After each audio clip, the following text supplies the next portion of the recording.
औज़ुबिल्लाहिस्समीउल अलीम बिस्मिल्लाहिर्रहमानिर्रहीम अल्लाहुम्मा सल्लि अला मुहम्मद व अला आलि मुहम्मद व बारिक वसल्लम इन्नका हमीदुम मजीद। आज के इस व्लॉग के अंदर खुश आमदीद। आज हम इंशाअल्लाह डिस्कस करने जा रहे हैं इमरान खान का long March, present, past and future. Imran Khan 25 मई को एक लॉन्ग मार्च का ऐलान किया और 26 मई को एब्रप्टली वो वाला जो मार्च था, लॉन्ग मार्च था, वो जना एवेन्यू पर पहुंचकर पूरा कन्वाय पहुंच गया और उसके बाद वो ख़त्म कर दिया गया। और फिर उसके ख़त्म करने के बाद बेशुमार किस्म के र्यूमर्स जनरेट की गई। कहा गया कि शायद कोई डील हो गई है, कहा गया कि शायद डर गया है, कहा गया कि शायद लोग इतने नहीं आ सके। जो भी बात हुई हम सब के सामने ही है। और अब फिर हम एक और लॉन्ग मार्च के लिए अवेटेड हैं कि 6 दिन के बाद एक और लॉन्ग मार्च की डेट दी जाएगी। महीने की दी जाती है, 15 दिन की दी जाती है, एक और की दी जाएगी। इमरान खान के ऊपर इन जो लॉन्ग मार्चेज़ हैं, इसकी वजह से ये इल्ज़ाम लग रहा है कि इमरान खान इस कौम को डिवाइड कर रहा है। पहली बात तो ये है कि इमरान खान जब तक 3.5 साल तक रहा, उसको किसी ने वज़ीर आज़म नहीं माना। हर सूरत कोशिश की गई किसी भी तरह से इसको उतारा जाए। अब अगर इमरान खान उनको नहीं मान रहा तो इसे पॉलिटिक्स मानना चाहिए, जो वो करते रहे वही उनके साथ हो रहा है। लेकिन अगर इस थोड़ी देर के लिए इस बात के ऊपर आएँ कि क्या इमरान खान ने इस कौम को डिवाइड किया है, तो हमें याद रखना है कि इमरान खान इस वक्त वो वाहिद पार्टी का सरबराह है जो पूरे पाकिस्तान के अंदर जिसकी शाख है। बल्कि आप देखें तो गिलगित के अंदर, आज़ाद कश्मीर के अंदर, KPK के अंदर आज भी गवर्नमेंट इमरान खान की है। और इमरान खान वो वाहिद पॉलिटिशियन है शायद जिसने 5 मुख्तलिफ़ जगहों के ऊपर अपने इलेक्शंस लड़े पूरे पाकिस्तान के अंदर 2018 में, और फिर वो इलेक्शंस जीते। तो वो वाहिद पार्टी है इस वक्त जो फेडरेशन को रिप्रेजेंट करती है। लेकिन ये कहते हुए मुझे ये कहने में कोई आर नहीं है कि यस, इमरान खान ने इस कौम को डिवाइड कर दिया है। लेकिन ये वो डिवीज़न है जो अंबिया कराम ने की, ये वो डिवीज़न है जो इनकलाबी करते हैं, ये वो डिवीज़न है जो बहुत बड़े बड़े लीडर्स करते हैं। जिसमें अगर आप देखें तो ये डिवीज़न बेसिकली क्या है, ये हक और झूठ के दरमियान डिवीज़न है। ये स्टेटस को के दरमियान और एक नए पाकिस्तान के दरमियान की डिवीज़न है। ये वो डिवीज़न है जिसमें आप कहते हैं कि ये करप्ट हैं तो सारे ही करप्ट हैं, इनको चलने दो, और एक बंदा है वो खड़ा हो गया, वो कहता है कि नहीं, ये करप्ट ऐसे नहीं चलेंगे।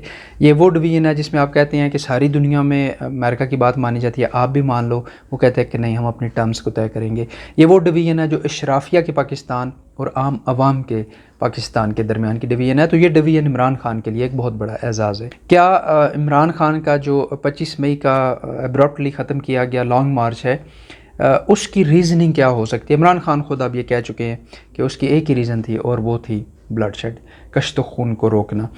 हम सारे ये जानते हैं कि इससे पहले ये रिपोर्ट्स आ चुकी थी कि क्राउड के अंदर, यानी PTI के लोगों के अंदर, PTI के ड्रेस के अंदर लोग मौजूद थे जिनको असला दिया गया था। और आखिर में जो सिचुएशन डेवलप हो चुकी थी, जो पंजाब पुलिस ने किया, सिंध पुलिस ने किया, जो इस्लामाबाद पुलिस ने किया, वो हम सब ने देखा। लेकिन आखिर में जो सिचुएशन डेवलप होने जा रही थी वो ये थी कि रेंजर्स वर्सेस पब्लिक होने लगा था।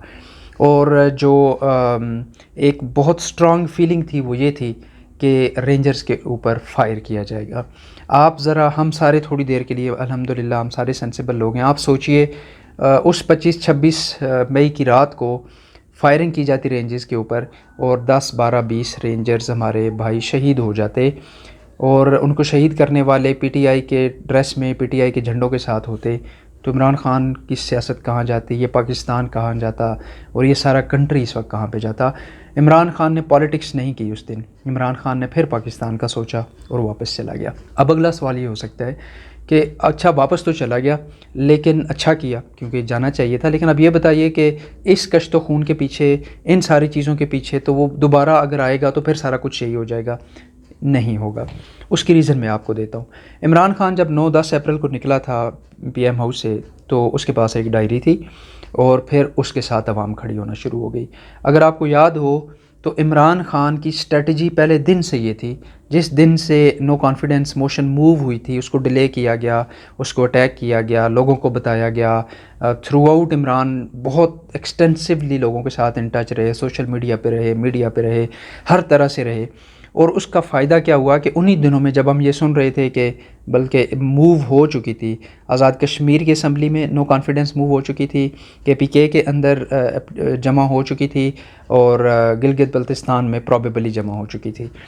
और फिर जो मोमेंटम डेवलप होना शुरू हुआ वक्त के साथ साथ, उसकी वजह से इन तीनों जगहों पे नो कॉन्फिडेंस मूव वापस ले ली गई, मूव ही नहीं हो सकी। ये क्यों हुआ? ये इसलिए हुआ कि इमरान खान ने इसको सिस्टम को एक्सपोज करना शुरू कर दिया। अब अगर आप 25-26 जुलाई पे आ जाइए तो आपको 100% वही स्ट्रेटजी नज़र आएगी। वो बहुत खुश हो सकते हैं इस वक्त, जो हमारे राणा साहब हैं यजीद सानी, वो इस बात पे खुश हो सकते हैं कि हमने पंजाब का गला घोंट के रख दिया और हमने किसी को नहीं आने दिया। और अगर केपी की गवर्नमेंट उनके पास होती, इमरान खान के पास ना होती, तो मुझे यकीन है वहाँ से भी वो यही कुछ कर सकते थे।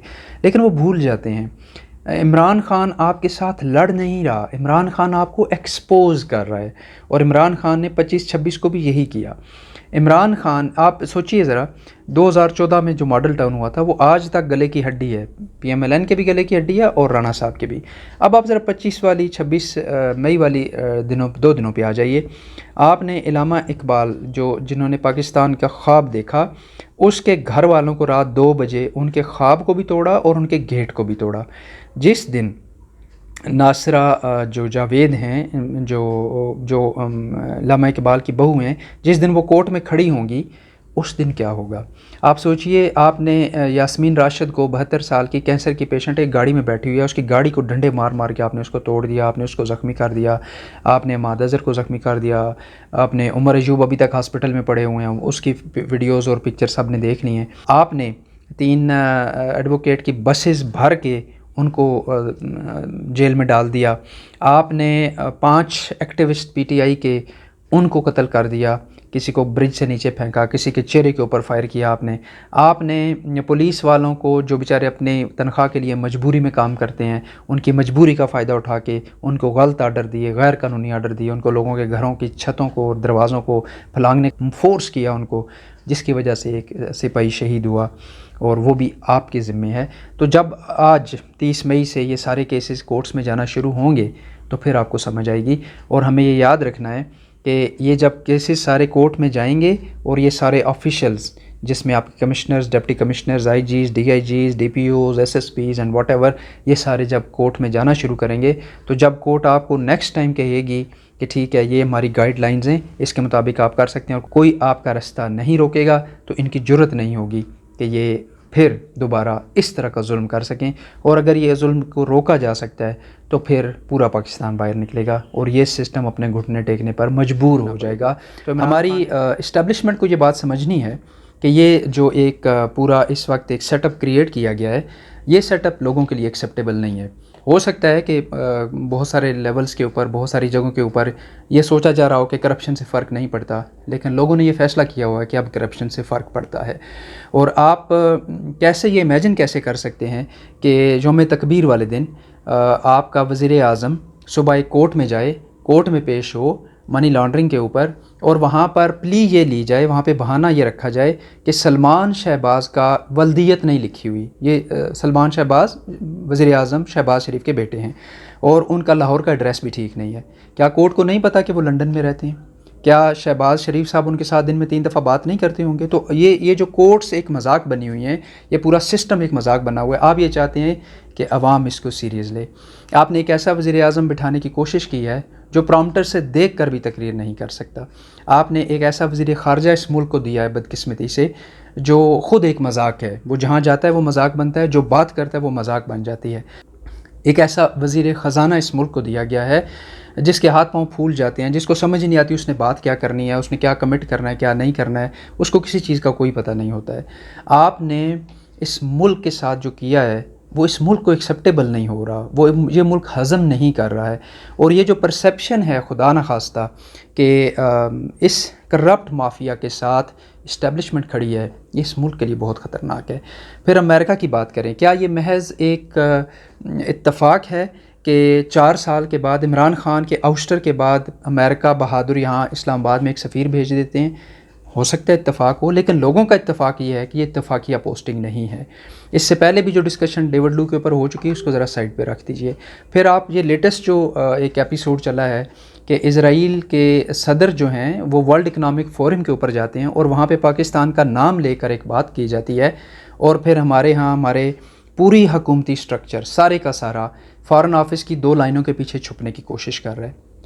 वज़ीर जो सदर है इज़राइल का, वो तो वर्ल्ड इकनॉमिक फोरम के ऊपर बात करे, तो इस्लामाबाद के अंदर वज़ीर इत्तलात को, वज़ीर ख़ारजा को, वज़ीर आज़म को, इवन हमारे DGISPR वो भी हमारे जो मुल्क से इस तरह के मुतल्लिक़ अमूर होते हैं उस पर बयान जारी करते रहते हैं। इन सब को किसने रोका है कि वो एक बयान जारी करें इसके ऊपर?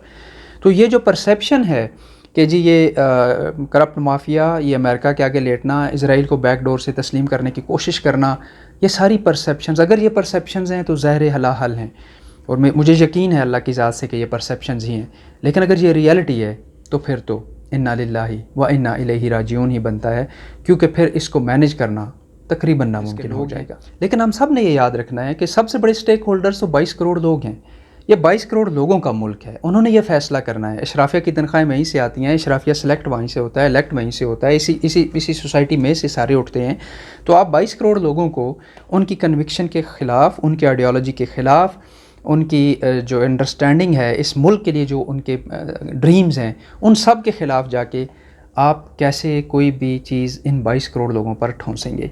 ये नहीं हो सकेगा, ये बिल्कुल नहीं हो सकेगा। और अगर ऐसी कोई भी कोशिश की गई तो फिर आपके पास दो ही ऑप्शन हैं, या तो इन 22 करोड़ लोगों को उठा के कहीं और प्लेस कर दिया जाए, अगर वो मुमकिन नहीं है तो फिर आपके पास एक ही ऑप्शन है कि आप इलेक्शंस दें, इन लोगों को अपना राइट टू वोट एक्सरसाइज करने दें, वो राइट टू वोट एक्सरसाइज करें, वो अपनी एक गवर्नमेंट बनाएं, वो गवर्नमेंट किसी को एक्सेप्ट करे, किसी को ना एक्सेप्ट करे, किसी के सफ़ीर को वेलकम करे, किसी को ना करे, ये उसके ऊपर छोड़ना चाहिए। और ये जो इन्फोर्स किया जाएगा, इससे जो पॉलिटिकल पार्टीज़ हैं वो तो ग्राउंड लूज़ करती हैं, वो पॉलिटिकल पार्टी सारी दुनिया के अंदर ग्राउंड लूज़ करती हैं, नई आ जाती हैं, नई लीडरशिप आ जाती है। इस मुल्क के लिए जो बहुत ख़तरनाक बात है कि पॉलिटिकल पार्टीज़ तो अपने पॉलिटिकल जो कैपिटल है उसको लूज़ करेंगी, लेकिन जो ये मुल्क अफोर्ड नहीं कर सकता, कभी भी नहीं कर सकता, वो ये है कि इसके इदारों की रिस्पेक्ट सिंक कर जाए।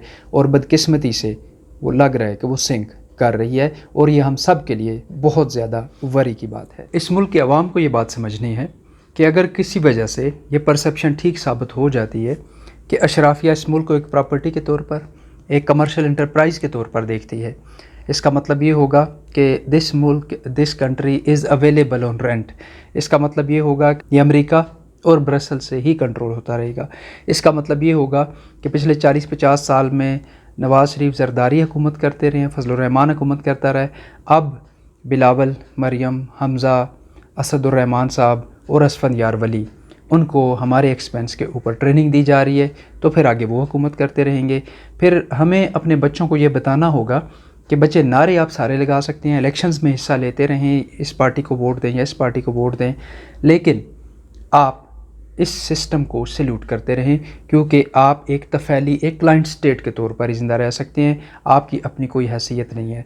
फिर हुर्रियत, आज़ादी, पाकिस्तान का मतलब क्या, ला इलाहा इल्लल्लाह, अज़मत रफ्ता, वो सारी बातें आप लपेट लपूट कर, जैसे हमने कुरान अपनी अलमारियों के ऊपर रखे होते हैं, वैसे ही आप इसको भी रख दें। अगर हम ये नहीं चाहते, अगर हम ये चाहते हैं कि वो मुल्क जिसकी आइडेंटिटी बरकरार हो, जिसमें हमारे बच्चों के लिए पूरे चांसेस हों ज़िंदगी में ग्रो करने के लिए, जो कंट्री एक दुनिया के ऊपर एक नाम बना सके, और एक कंट्री इंडिपेंडेंट अपनी गैरत और हमीयत के साथ खड़ा हो सके अपने पाँव के ऊपर, तो फिर हमें इमरान खान के साथ खड़ा होना होगा। इमरान खान के जलसों के बंदे गिनने के बजाय, उसके बारे में जो तज्ज़िये हो रहे हैं वो पढ़ने के बजाय, टीवी के ऊपर बैठने के बजाय, आज उसने ये कह दिया, उसने ये कह दिया, वीडियो ऐसी थी, बाहर निकलने की ज़रूरत है। इमरान खान के साथ खड़ा होने की ज़रूरत है। इमरान खान को हमारी ज़रूरत नहीं है। इमरान खान हम सारे जानते हैं कि उसके पर्सनल फाइनेंसिस की बात करें, उसकी लाइफ की बात करें, उसकी फैमिली की बात करें, वो इससे बहुत खूबसूरत, बहुत अच्छी लाइफ बाहर जाके गुजार सकता है। जो बाहर ये सारे गुजार रहे हैं, इनकी फैमिलीज़ गुजार रही हैं, इनसे बहुत अच्छी लाइफ गुजार सकता है। अगर वो खड़ा हुआ है तो वो हमारे लिए खड़ा हुआ है, पाकिस्तान के लिए खड़ा हुआ है, इस मुल्क की आइडेंटिटी के लिए खड़ा हुआ है, तो हमें उसके साथ खड़ा होना है। फिर हमें ये देखना है कि इमरान खान ने किया क्या है। Let's put politics aside. Imran को पॉलिटिक्स नहीं आती, वो पॉलिटिक्स के लिए आया भी नहीं था। इमरान खान ने इस मुल्क के अंदर कुरान की तालीम को तर्जमे के साथ लाजमी किया तमाम क्लासेस के लिए। इमरान खान ने इस मुल्क का कल्चर तब्दील कर दिया, अपनी ड्रेसिंग से लेके, उर्दू लैंग्वेज से लेके, ड्रामों तक और आपके बेडरूम के कल्चर्स तक हर चीज़ को चेंज कर दिया। इमरान खान ने दुनिया की सबसे जो बड़ी थ्रेट है इस वक्त, ग्लोबल वार्मिंग, उसके अगेंस्ट बग़ैर किसी के कहे, बग़ैर किसी को बताए लाखों करोड़ों के दरख्त लगाए। इमरान ख़ान ने दुनिया की जो सबसे ख़तरनाक बीमारी आई उसके अगेंस्ट पाकिस्तान का वो रिस्पांस था कि दुनिया के टॉप 5-10 कंट्रीज़ में पाकिस्तान का नाम आया कि इन्होंने बहुत अच्छे तरीके से उसको रिस्पॉन्ड किया। इमरान ख़ान ने पाकिस्तान के अंदर इमाम मस्जिद और पेश इमाम तक की तनख्वाहें मुकर्रर की। इमरान ख़ान ने इस मुल्क के अंदर बड़े बड़े प्रोजेक्ट्स लॉन्च किए, डैम्स बनाए। इमरान ख़ान ने इस मुल्क के अंदर एहसास प्रोग्राम को लॉन्च किया, करोड़ों लोगों की हेल्प की और इन सब से बढ़कर सेहत कार्ड दिया और गरीब आदमी को इस काबिल किया कि वो प्राइवेट हॉस्पिटल्स में जाके अपना इलाज करवा सके।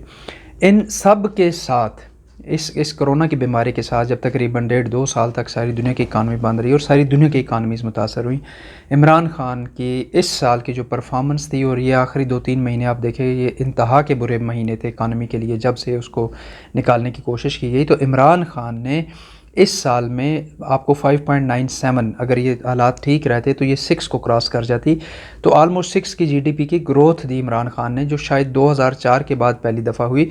तो अब आप दुनिया के अंदर किसी मुल्क को जन्नत नहीं बना सकते, जन्नत अल्लाह ने वहाँ पे बनाई है। 3.5 साल के अरसे में इस तरह की अपोजिशन के सामने, जिसने पहले दिन से कहा आप हमें एक्सेप्टेबल नहीं है, 5 दफ़ा मार्च किए, हटाने की हर कोशिश की, आज तक उसको एक्सेप्ट नहीं किया गया, उसको उतार दिया, अब उससे कह रहे हैं हमें एक्सेप्ट कर लो।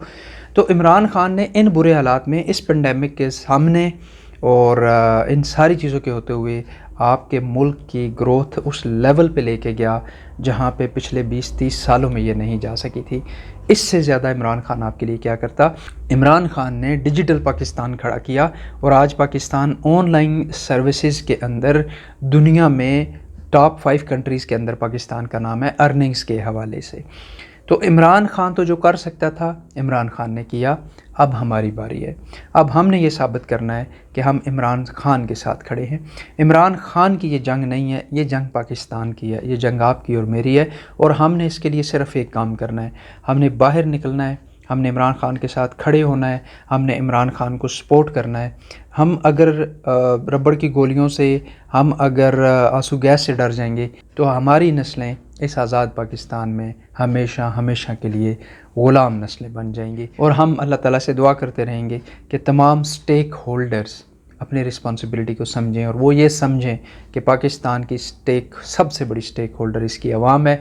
वो जो फ़ैसला करेंगे उसका एक्सप्रेशन जो आएगा वो इलेक्शंस में आएगा। इस कौम को फेयर इलेक्शंस दिए जाएं और जो भी उसका रिज़ल्ट आता है, जो भी गवर्नमेंट बनती है, उसको ये डिसीजंस लेने दिया जाए कि वो इस मुल्क को कैसे चलाना चाहते हैं। और अगर खुदा न खास्ता को ये समझता है कि वो इस सेटअप के साथ इन सारी जो इस वक्त इंटरनेशनल और नेशनल लेवल के ऊपर पाकिस्तान के दायमा जिस तरह की चीज़ें चल रही हैं, इसके साथ वो इसी सेटअप के साथ वो इस मुल्क को चलाना चाहते हैं, तो फिर इन्ना लिल्लाहि व इन्ना इलैहि राजिऊन। अल्लाह ताला सबको समझ अता फ़रमाए, सही फ़ैसले करने की तौफ़ीक़ अता फ़रमाए। अल्लाह ताला हमें हक़ के साथ खड़ा होने की और हक़ को सपोर्ट करने की और हक़ के लिए लड़ने की तौफ़ीक़ अता फ़रमाए। आमीन या रब्बिल आलमीन।